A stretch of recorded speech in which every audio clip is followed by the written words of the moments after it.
es 200. Entonces lo primerito que tenemos que calcular es la corriente de colector. Esta corriente que fluye por aquí se llama corriente de colector y lo vamos a determinar.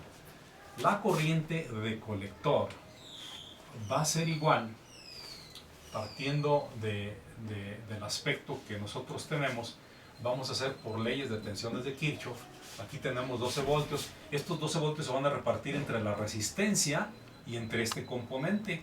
Entonces, la corriente que tenemos ahorita en este punto es corriente de colector, es igual al voltaje de la resistencia de colector entre la resistencia de colector por leyes de Ohm, y vamos a hacer un análisis por ley de tensiones de Kirchhoff por este brazo.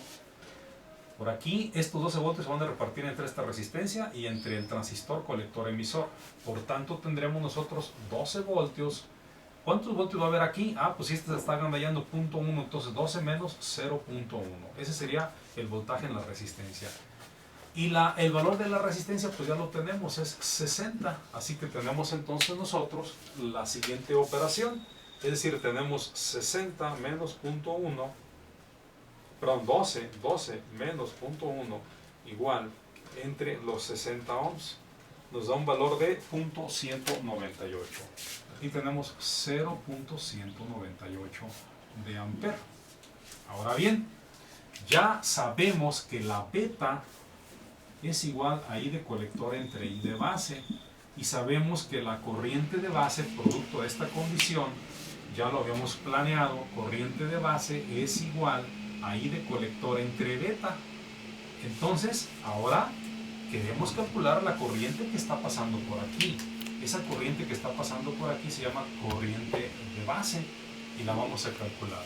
Entonces, la corriente de base va a ser igual a la corriente de colector, que ya lo calculamos, 0.198 de ampere.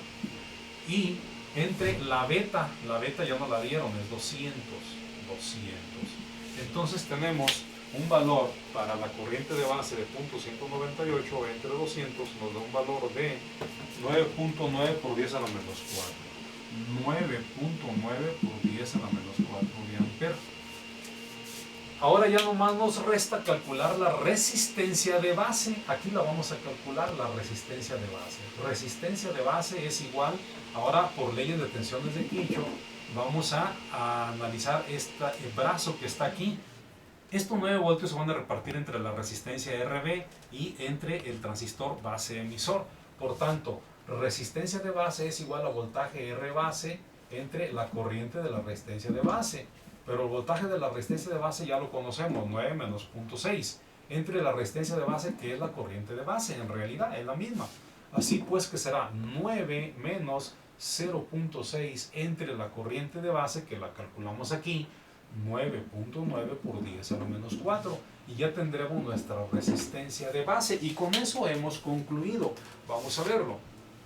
Tenemos 9 menos 0.6 igual entre 9.9 por 10 a la menos 4, y nos arroja un resultado de 8.484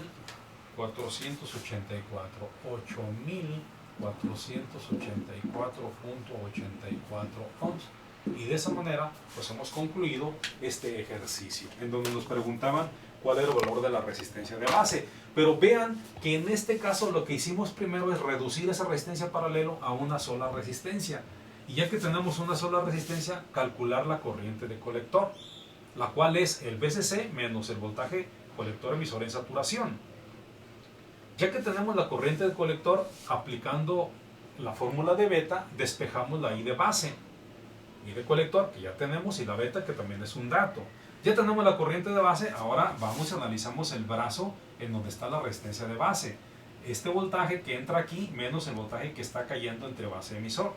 Eso entre la corriente de base, y ya tenemos nosotros entonces la resistencia que finalmente nos dio de 8.484.84. Aquí lo vamos a llegar.